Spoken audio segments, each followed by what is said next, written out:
the quick holds and sells for round 23, given we just don't have many trades left. Now, there's a couple of guys that have been sold, and Isaiah Yeo is the big one on this list at 2.18, and actually Terrell May at 1.07 being sent to the Shadow Realm with Foketi, Latu Fainu, Garrick, Hughes, Willison, all these guys making sense. But so the big contentious ones there of Yeo and with May. We should actually start with Terrell. There is in no way, shape, or form that you should sell him this week unless you have a lot of trades and you are playing head-to-head and this is an important matchup and you want to get the best players on the park for that matchup only to then buy him back following that.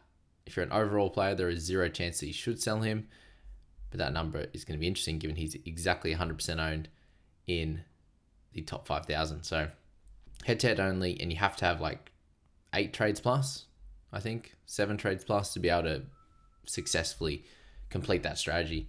Now, Foketi at 503, unfortunately, unless he moves from the bench back into the starting side, and look, Nat Butcher just had season-ending surgery, so there's that, and he's probably one injury away from Radley or from the 2 edges to get that spot back. So if you're very low, if you're down to 1 trade or something like that, holding, it could work out. You're going to lose a lot of cash, but at this point, with 5 rounds to go, if you're holding him for the year, you're just hoping that he gets an opportunity to get some minutes. And on the weekend, unfortunately, only 18 of those. So yeah, sell definitely if you've got sort of 3, 4, 5 and you can get him to a decent player.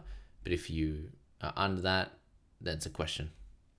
Tallis Duncan, still a reasonable price to sell, guys, at 624k coming into this last few weeks, a 30 and a 33, and last week included the try and the line break. So, Titans, Paris, and George, you could hold him at center and just hope that, Latrell comes back and feeds him some ball and does some good work. But on the other hand, he could easily keep hitting 30s, and at this price point in the mids and edges, you're going to want 50 plus. So that's my general thoughts still with Duncan, but holding with that run is a little bit easier than copping 60-point drubbings to the Broncos. Now, Corey Horsburgh, back-to-back pretty poor weeks, unfortunately, for him, which is annoying. 32 and 36. Kind of a weird situation with him. Still had like 44 in base, but plenty of negatives. And yeah, no tackle breaks and offloads last week, which is unheard of for him because those weeks before he was doing great work and 50 and 51 minutes, 43 the week before that. So minutes are heading into Joe Tarpany territory, but for him priced at 47 with definitely missing one more week, I understand potentially moving on, and holding would also be okay. It's just a bit of an awkward one given he's lobbing out a couple of 30s, but before that was in the high 50s. Now, Isaiah, if it's a 1 week thing, you just go, yeah, that's fine. We hold him here. We deal with him when he comes back against Melbourne, and he's not likely to play big minutes. When I say big minutes, I mean 80, although he was already down at like the 70 mark. But effectiveness with a shoulder subluxation, they're going to try and nurse him through the end of the year. And 60 minutes, these types of things probably makes more sense. So I think you can get away with selling him. I'm contemplating it myself this week, if that helps you guys. And yeah, I think if you're sitting at like 2 or 3 trades, you probably go for someone else to sell, because when he comes back, I think we're going to want him. And at least myself, if I'm looking at selling him, I've got 6. If I went down to 4 or 3, there's still at least an opportunity over the next few weeks to bring him back in like around 25 if he does return then. So yeah, there's risk that it's more than the 1 week. So it's like Newcastle, Melbourne, then they bring him back for a couple ready for finals. That's the other thing as well. So, and we know Panthers can be pretty awful with setting people up in setting us up in getting the correct information. So he's a pretty interesting one that you could sell and could move on. Easily could hold as well. Tino, he's getting closer. I think we'll probably get 2 more weeks without him, and then you'll see him for the last 3. And if you've held this far, I think if you can hold on again, there's 15% of people still in the top 100, so 15 players that still own him, and they're going to be relying on him in the back end. So yeah, I don't mind it. The price isn't crazy high that it's like, oh, he's just sitting there and really annoying. It is annoying, but it's not the worst in the world for someone that can come back and do a really good job. You got Hosking at 658. So definite buy next week, potential resting later on, but With him, it's probably more going to be the minutes. And we don't know what Matty Nicholson's going to do. Is he actually going to come straight back into the starting side, or is Hosking going to keep it and just keep the lower minutes at 50 odd? And if he keeps the 50 odd, we're probably likely going to see scores in the 40s like we saw here. He worked hard knowing that he's going to come off with Simi Sasangi on the bench as that utility, back row forward. So for him at 658, it's a really nice price point to move on if you have trades available. I'm tempted to do it this week. I'm looking at like him, or do I sell Yo to get that extra cash to get some better players, that kind of stuff there. So Hosking, find a hold, find a sell. If you're really, really low, like 1 or 2, I just think you probably hold for the year. Latu Fainu.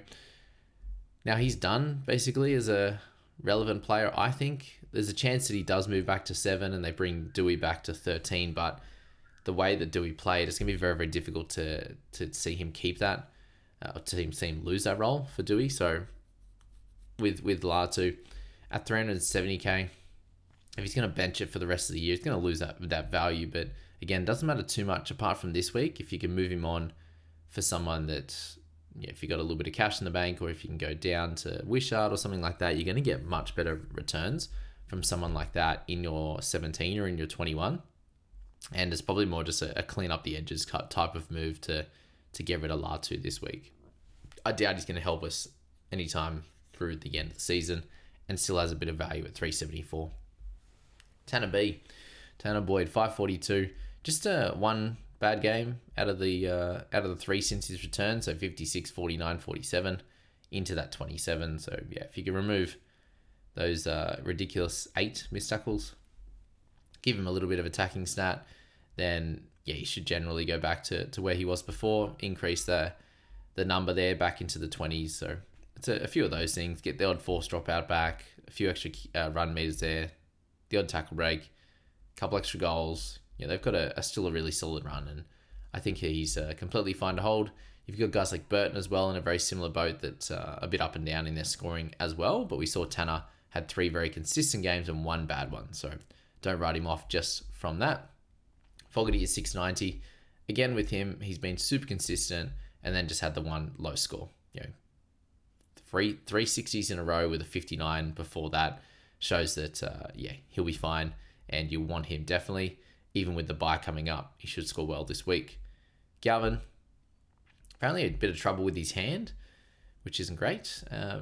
Been named, good chance of playing, I think, 50-50. Is that good chance? I don't know.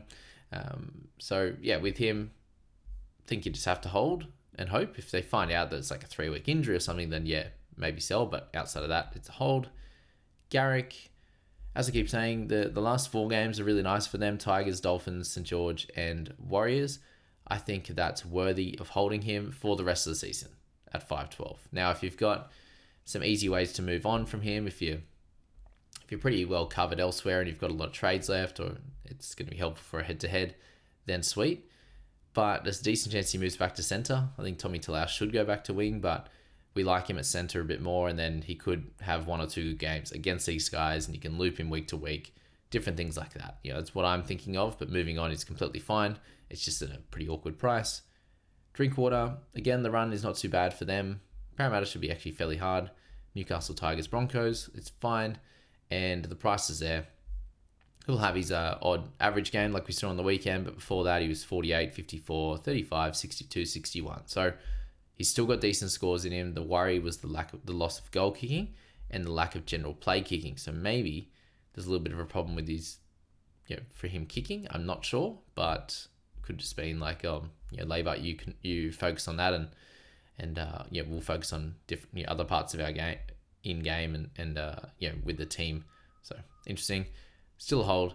Now we're going to Tuaze at 563, priced at 42. He still has that upside, and the run's not too bad for the Roosters. You can see they're now 35-35 in back-to-back games, with 1 try assist in both of them from a knockback, which is pretty crazy. I don't know if we've seen that. Just 2 knockbacks for try assists in a game, or in a pair of games there. I think he'll be fine for like mid-30s average, but he also hasn't scored a try in 4 weeks now, so he's probably due given the rate that he was scoring earlier on the year. And is still a fine sell as well, but holding is also sweet, given he has the upside. And then Karapani, looks like he's lost his spot, so he's more of a sell than Garrick's and all these types of guys. But yes, at a cheaper price at 410, he's lost the spot. Try and move him on, get someone good. Didn't mention like Humphreys and stuff like that. You've got guys around this price point. Molo, by the way, looks like Sewer's probably going to be back in round 25 now. It's not all doom and gloom that he's gone for the season, so that's the Jaden Sewer Molo situation. So maybe he's less of a buy than I was spruiking. But Karapani is one of those guys you can move on from. So that's the holds and the sells, guys. Thank you so much for still being here in round 23. I hope this helps you guys, and let me know what trades you're thinking down below.